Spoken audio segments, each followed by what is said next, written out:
বোন, তোমার বয়স কম হলেও তোমার ভিতরে এখনো অনেক টাইট। আমি একটু করলে আর পারব না। বোন, তোমার ভিতরে এত গরম কেন? আমার এটা তো পুড়ে যাবে। তোমার ভিতরে কি পানি ছেড়ে দিব?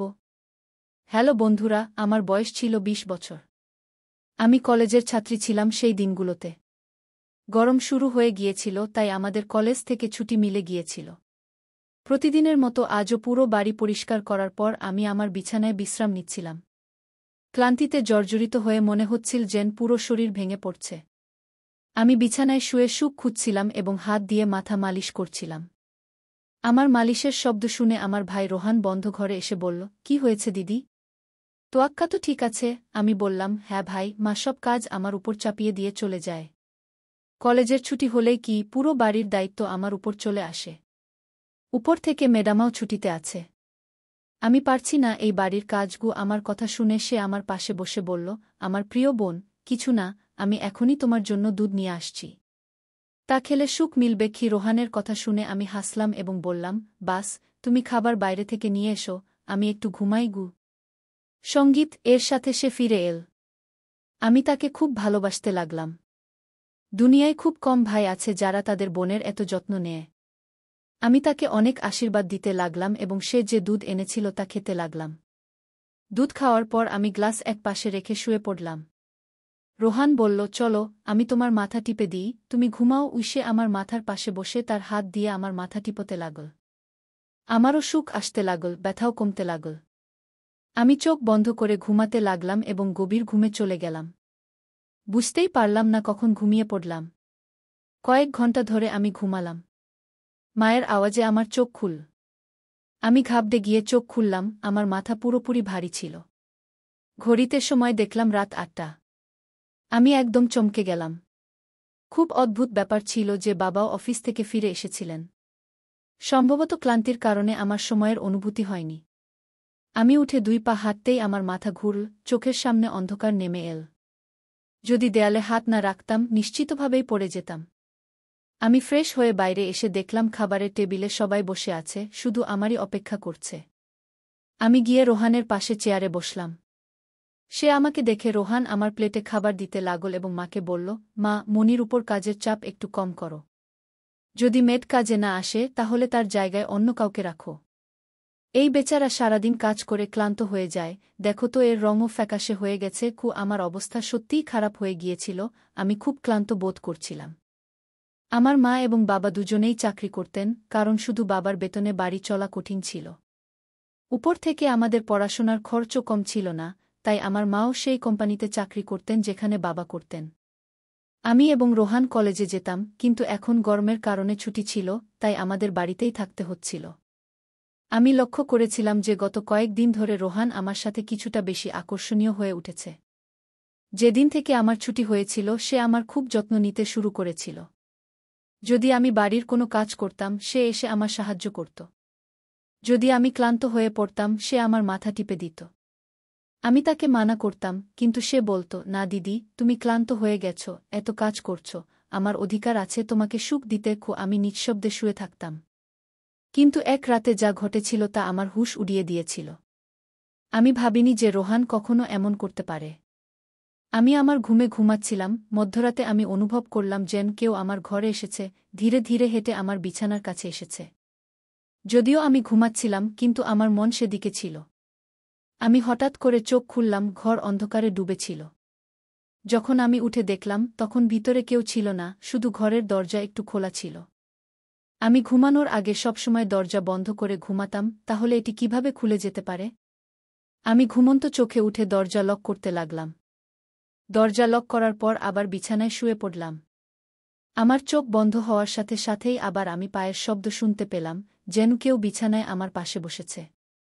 মনে হচ্ছিল যেন কেউ তার হাত আমার দিকে বাড়াচ্ছে, কিন্তু যখন আমি ফিরে তাকালাম তখন কেউ ছিল না। আমি ভয় পেতে শুরু করলাম। আমি উঠে ঘরের লাইট জ্বালালাম, দরজা খুলে বাইরেও দেখলাম, কিন্তু সেখানেও কেউ ছিল না। আজকের আগে কখনো এমন হয়নি যা এখন ঘটছে। আমার তৃষ্ণা পেল, তাই আমি ঘরের দরজা খুলে বাইরে বের হলাম। এই সময় রোহানও তার ঘর থেকে বেরিয়ে এল। আমাকে দেখে সে জিজ্ঞাসা করল, কি হয়েছে? তুমি এখনও জাগছ? আমি উত্তর দিলাম, কিছু না, শুধু এমনই মনে হচ্ছিল ও এমন মনে হচ্ছিল যেন ঘরে কেউ উপস্থিত আছে। পানি পান করে আমি আবার ঘরে ফিরে এলাম, আর পিছন পিছন সেও চলে এল। সে বলল, আপনাকে ভয় পাওয়ার কিছু নেই। যদি ভয় পাচ্ছেন, আমি আপনার পাশে ঘুমিয়ে যেতে পারি। আমি তাকে মানা করে বললাম, না, তোমার ঘুম নষ্ট করার দরকার নেই। তুমি তোমার ঘরেই ঘুমাও। কিন্তু সে জিদ ধরল, আমি আপনাকে কোনো অবস্থাতেই একা ছাড়তে পারব না। আপনার অসুস্থতা বাড়তে পারে। আমি আপনাকে কষ্টে দেখতে পারব না।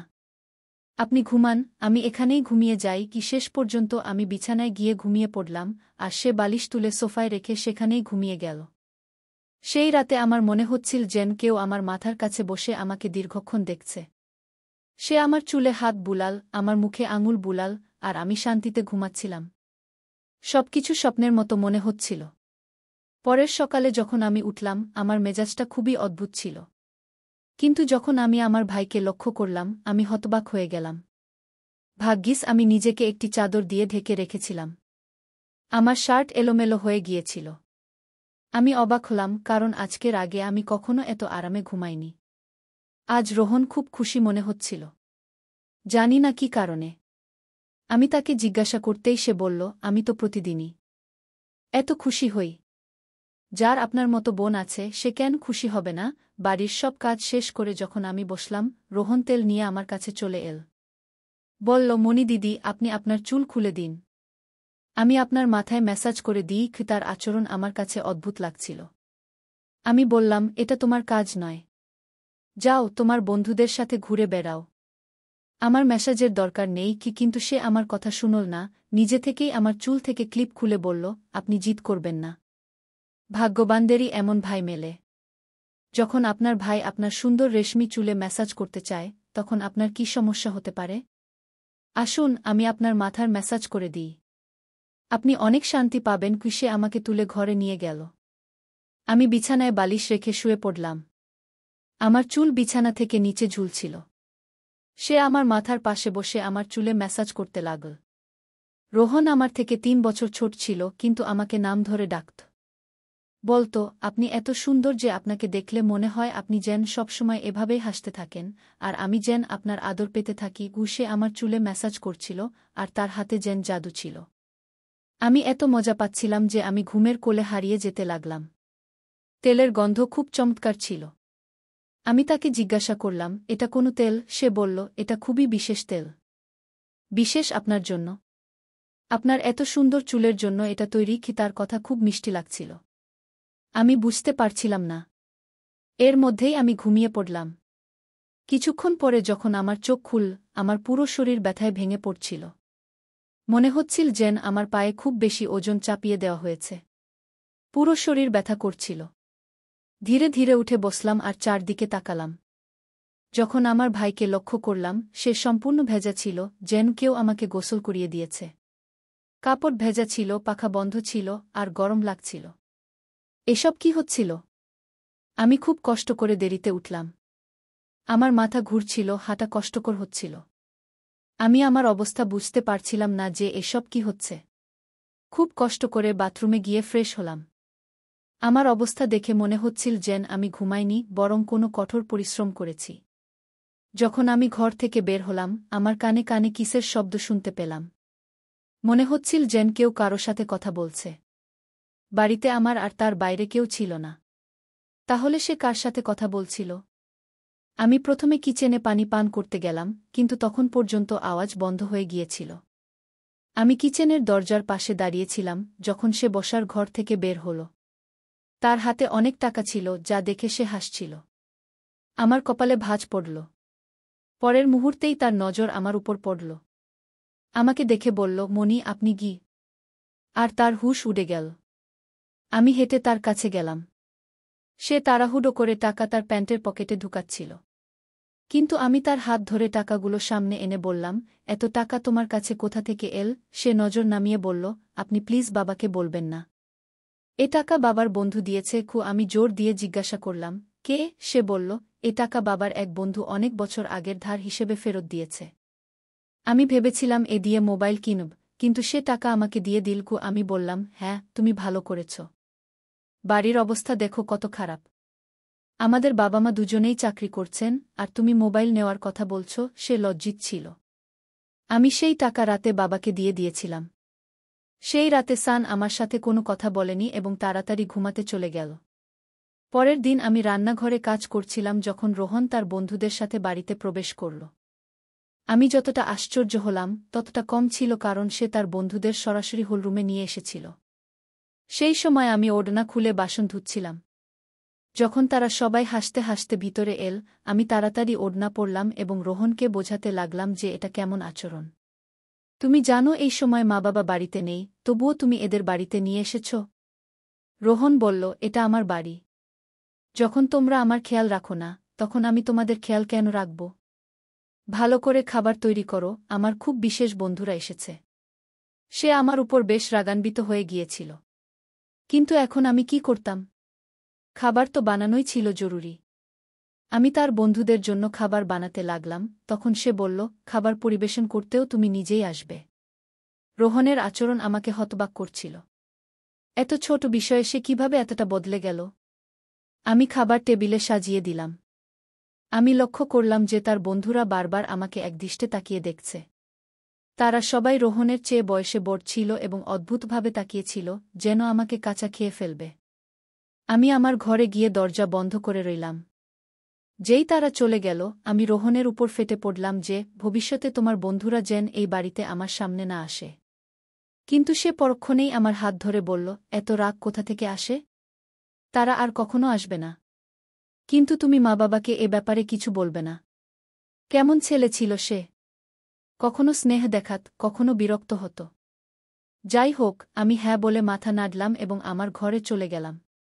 রোহনের আচরণ আমাকে কিছুটা অস্বস্তিতে ফেলছিল, কারণ সে আমাকে অদ্ভুতভাবে দেখতে শুরু করেছিল। সেই দিনও যখন আমি আমার ঘরে বিশ্রাম নিতে ঘুমিয়েছিলাম, হঠাৎ আমার পায়ে কারো হাতের স্পর্শ অনুভব করলাম। আমি ভয়ে চোখ খুললাম। রোহন আমার পাতার কোলে রেখে মেসাজ দিচ্ছিল। আমি তাকে এমন করতে মানা করলাম, কিন্তু সে বলল, আমি যা করছি করতে দাও। এই বাড়িতে একমাত্র আমিই তোমার এতটা খেয়াল রাখি। মা বাবা তো কাজেই ব্যস্ত। আমিও ক্লান্ত হয়ে পড়েছিলাম। চোখ বন্ধ করলাম এবং ঘুমাতে লাগলাম। রোহনের হাতের ম্যাসাজে আমি গভীর ঘুমে তলিয়ে যাচ্ছিলাম। কিন্তু যখন আমার চোখ খুল, আমার হুঁশ উড়ে গেল। আমার মাথা ভয়ানকভাবে ঘুরছিল। বিছানার চাদর সম্পূর্ণ ভিজে গিয়েছিল। বিছানায় একটি শার্ট এবং একটি মেল পারফিউম পড়েছিল। এই জিনিসগুলো কার ছিল? আমি কিছুই বলতে পারলাম না। মাথায় এত তীব্র ব্যথা ছিল যে আমি আবার বিছানায় পড়ে গেলাম। মনে হচ্ছিল কেউ আমাকে অজ্ঞান করার ওষুধ খাইয়ে দিয়েছে।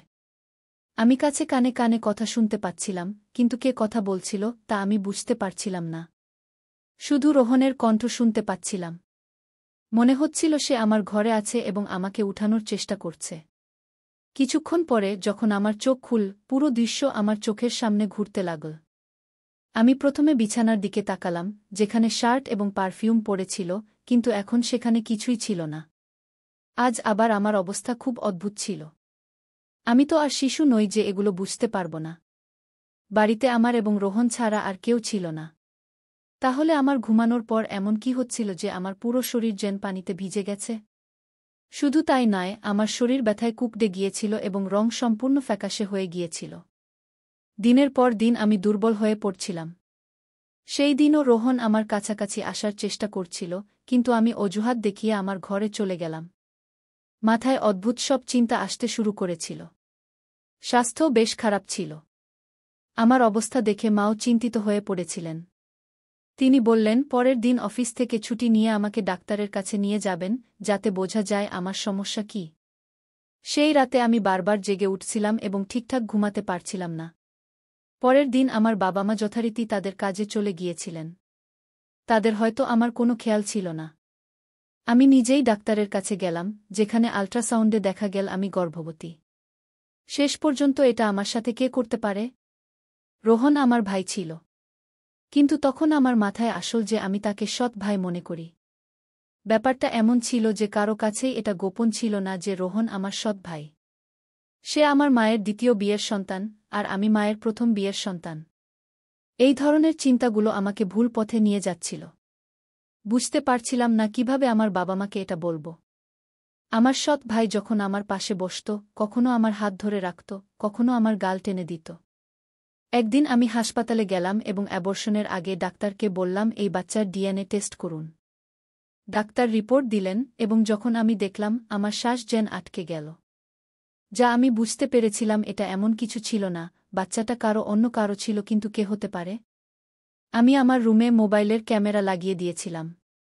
একদিন যখন বাবা মা বাড়িতে ছিল না, রোহন আবার আমার কাছে এল এবং আমার মাথায় মালিশ করতে শুরু করল।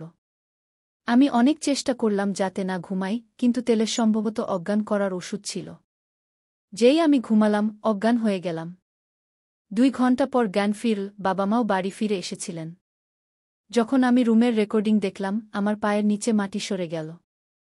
রোহন আমার রুমে তার কামুক বন্ধুদের নিয়ে আসত, যারা আমার সাথে খারাপ কাজ করত। তাদের কাজ শেষ করে তারা রোহনকে টাকা দিয়ে চলে যেত। এটা জানার পর আমি ভেঙে পড়লাম। আমি রুম থেকে বের হয়ে রোহনের গলা ধরে ফেললাম এবং থাপ্পড়ের বৃষ্টি করে দিলাম।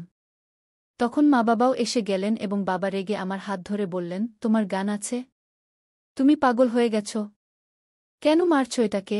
আমি কাঁদতে কাঁদতে ভিডিওটি দেখালাম যে এই নীচ মানুষটা আমার সাথে কি করছিল। ভিডিও দেখে মা মেঝেতে পড়ে গেলেন, বাবাও বিশ্বাস করতে পারছিলেন না। তিনি রোহনকে ধরে খুব মারলেন, তার মুখ ও নাক থেকে রক্ত পড়ছিল। রোহন রেগে বলল, আমি এটাকে কখনো আমার বোন ভাবিনি। আমার টাকার দরকার ছিল, লোকেরা এটার জন্য লক্ষ লক্ষ টাকা দিতে রাজি ছিল। আমার নিজের প্রয়োজন মেটাতে হয়েছিল, তাই এই পদক্ষেপ নিয়েছি। নিজের বোনের দেহ ব্যবসা করিয়েছি। আমি আমার কানে হাত দিয়ে শুধু কাঁদতে লাগলাম। বাবা তাকে এত মারলেন যে সে রক্তাক্ত হয়ে গেল, কিন্তু কোনোরকমে নিজেকে তাদের থেকে ছাড়িয়ে বাড়ি থেকে পালিয়ে গেল এবং আর কখনো ফিরে আসেনি। আমার পেটে যে বাচ্চা ছিল তা অবৈধ ছিল, আমি অ্যাবর্শন করিয়ে নিয়েছি। কিন্তু রোহন যে ঘৃণ্য খেলা আমার সাথে খেলেছে, আমি মরেও ভুলতে পারব না।